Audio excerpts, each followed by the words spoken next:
السلام علیکم ورحمۃ اللہ وبرکاتہ۔ اعوذ باللہ من الشیطان الرجیم، بسم اللہ الرحمن الرحیم۔ ربنا وابعث فیہم رسولا منہم يتلو عليهم آياتك ويعلمهم الكتاب والحكمة ويزكيهم إنك أنت العزيز الحكيم۔ صدق اللہ العلی العظیم۔ اللہم صلی علی سیدنا و مولانا محمد النبی الامی وعلی آلہ واصحابہ وبارک وسلم وصلی علیہ۔ معزز سامعین و سامعات، سورۃ البقرہ پارہ نمبر 1، آیت مقدسہ نمبر 129۔ اللہ رب العزت اس آیت مقدسہ کا فہم و شعور عطا فرمائیں اور عمل کی توفیق اور صلاحیت عطا فرمائیں۔ گزشتہ جو ہمارے دروس چل رہے ہیں اس میں 2 باتیں بڑی اہم آپ عزیز توجہ رکھا کریں، وہ باتیں ذہن میں ہوں گی، اللہ کی رہنمائی ذہن میں ہوگی تو پھر یہ آیات سمجھ آتی ہیں۔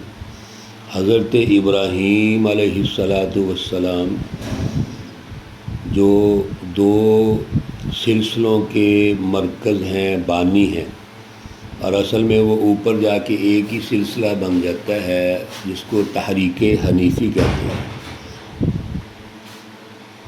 لیکن اللہ رب العزت کو جو منظور تھا وہ یہ تھا کہ ابراہیم علیہ السلام کے 2 بیٹے ہیں اور دونوں بیٹوں سے 2 سلسلے شروع ہوئے۔ ایک بنی اسرائیل ہے جن کا تعارف آپ کو مسلسل ہم کروا رہے ہیں، دوسرا بنی اسماعیل۔ بنی اسرائیل میں جب رہنمائی نہ رہی، قوموں نے اپنے انبیاء علیہم السلام کو ٹھکرایا، انکار کیا، اور جو اللہ نے فضیلت دیتی تھی وہ انہوں نے ٹھکرا دی۔ اب ضرورت اس بات کی تھی کہ مرکز تبدیل کیا جائے، چنانچہ اب رہنمائی بنی اسماعیل میں آ گئی، اور بنی اسماعیل میں رہنمائی کا جو طریقہ کار تھا وہ یہ ہے کہ اللہ رب العزت نے اس سلسلے میں اپنے پیارے رسول، آخری رسول حضرت محمد صلی اللہ علیہ وسلم کو مبعوث فرمایا۔ لیکن آپ یہ دروس میں سن رہے ہیں کہ آپ کی تشریف آوری، امت مسلمہ کی تشریف آوری، یہ ابراہیم علیہ السلام کی دعاؤں کا نتیجہ ہے۔ حضرت ابراہیم علیہ السلام نے جو دعائیں کی، پچھلے درس میں آپ نے سنا، بڑی اہم دعائیں تھیں، وہ ہمارے لیے بھی ماڈل ہیں، اسوہ حسنہ ہے۔ سب سے پہلے تو دعا کی کہ مجھے اپنا فرما بردار بنا، پھر دعا کی کہ ہماری اولاد میں سے امت مسلمۃ لک، تو جو تیری فرما بردار ہو۔ سبحان اللہ، توجہ کیجئے میرے عزیزو، اپنے لیے بھی مسلمین کا لفظ بولا، اور اس میں ابراہیم اور اسماعیل دونوں ہیں، اور پھر اپنی اولاد کی دعا کی تو مسلمۃ لک لفظ بولا ہے۔ اصل چیز تو پیروی ہوتی ہے، فرما برداری ہوتی ہے۔ اگر کوئی قوم فرما برداری نہیں ہے تو کیسے آگے ارتقا ہوگا؟ بنی اسرائیل نے فرما برداری چھوڑ دی تو وہ بنی اسماعیل میں منتقل ہوگی۔ پھر اللہ کا گھر تعمیر کیا ہے تو اس کے مناسک آرینا مناسکنا، حج کے ارکان مناسک، اللہ رب العزت نے پورے سال میں ایک مہینہ رکھ دیا جو حج کا مہینہ ہے، ذوالحجہ۔ پھر اس مہینے میں ایام طے کر دیے، 8، 9، 10، 11، 12 یہ حج ایام الحج ہیں۔ پھر کیا کرنا ہے، حج کیسے ہونا ہے، اس کے ارکان کون سے ہیں، ضروری تقاضے، دائرے، ضابطے کیا ہیں، یہ سب سکھلا دیے، آرینا مناسکنا۔ اور یہاں ایک بات سمجھ لیجئے، سب سے بڑی بات روحانی اور جسمانی دونوں تعلق اللہ سے، اپنے روح کو بھی اللہ کے تابع کرنا ہے اور اپنے جسم کی تمام تر صلاحیتوں کو اللہ کے تابع کرنا ہے۔ یہ ہے اس کا پورا ایک سسٹم۔ اور پھر اللہ رب العزت کی تمام تر عبادات، جد و جہد، کوشش کے باوجود اللہ سے دعا کہ وَتُبْ عَلَيْنَا، ہم پہ توبہ قبول فرما، تو ہی توبہ قبول کرنے والا ہے۔ میرے عزیزو، یہ انبیاء علیہم السلام کا اسوہ ہے۔ ہم کیا چیز ہیں؟ توبہ کے دروازے اللہ کے ہر وقت کھلے ہیں، لیکن یاد رکھیے اس کا ایک طریقہ کار ہے۔ اعلیٰ سب سے پہلے نظریہ ہونا چاہیے، نصب العین ہونا چاہیے، خدا شناسی ہونی چاہیے، اور پھر اس پر عملی جد و جہد ہونی چاہیے۔ پھر ہے وَتُبْ عَلَيْنَا۔ اللہ رب العزت نے ابراہیم علیہ السلام کی دعا کے نتیجے میں رسول اللہ صلی اللہ علیہ وسلم کو مبعوث فرمایا۔ آج کی دعا کا جو عنوان ہے، ربنا، اے ہمارے پروردگار، وابعث فیہم، تو بھیج، فیہم، ان میں، رسولاً، ایک رسول، منہم، جو انہی میں سے ہو۔ ذرا توجہ کیجیے الفاظ پر۔ اللہ رب العزت سے دعا ہو رہی ہے، ابراہیم علیہ السلام، ایک تو ان میں رسول بھیج، یعنی میرا یہ جو سلسلہ بنی اسماعیل کا ہے، اور پھر وہ انہی میں سے ہو، اسی نسل سے ہو، اسماعیل کی نسل سے ہو۔ تو رہنما ہمیشہ اسی قوم سے ہوتا ہے۔ یہ جو امپورٹڈ رہنما ہے، پہلے تو انگریز نے یہاں فزیکل آ کر ہمارے ہندوستان پر قبضہ کر لیا 1857 میں، اور پھر جب جانے لگا تو اس نے اپنے اعلی کار پیدا کر دیے۔ اب یہ ہمارے رہنما ہیں ہم میں سے، لیکن ان کی سوچ، ان کے نظریات اور ان کا جو اختتام ہے وہ برطانیہ اور امریکہ کے ساتھ ہوتا ہے۔ اصل میں جو رہنمائی ہے، اللہ کے جتنے بھی رسول تشریف لائے ہیں، اللہ نے فرمایا میں نے اس قوم سے بھیجے، باہر سے نہیں آیا کوئی بھی۔ اور پھر سب سے بڑی بات، اس قوم کے نمائندہ ہیں وہ، انہوں نے رہنمائی دی ہے۔ کس کی رہنمائی دی؟ اللہ کی رہنمائی دی۔ رسول اللہ صلی اللہ علیہ وسلم نے 4 کام کرنے ہیں جو آپ کی تشریف آوری کا مقصد ہے۔ ایک تو اللہ نے رسول انہی میں سے بھیجا، بنی اسماعیل میں سے۔ اب وہ 4 کام کریں گے۔ پہلا کام ہے یتلو علیہم آیاتک، بڑی اہم یہ اللہ کی رہنمائی ہے۔ پہلا کام وہ تلاوت کرتا ہے، تلاوت کرے گا، علیہم، ان پر۔